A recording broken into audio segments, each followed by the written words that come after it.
So here is the diagram for what we will build in this lecture or in this course. The first thing, of course, it will be on AWS.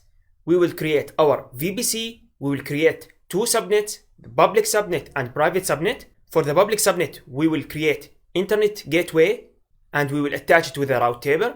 And for the private subnet, we will create a NAT gateway and we will attach it and modify the route tables, depends on that. And then we will set up the VPN server and we will use Bright-Tunnel. Then we will install and set up Jenkins, and then we will modify and enhance Jenkins URL. So instead of using the port 88, we will use only the IP address, which means the port 80. And of course, with the option to have a certificate, which is HTTPS. And finally, we will integrate GitHub with Jenkins as a real life scenario. So any push events, any open PR, pull request, all of that will be triggering jobs in Jenkins without doing anything manually. Alright, are you excited? Let's start.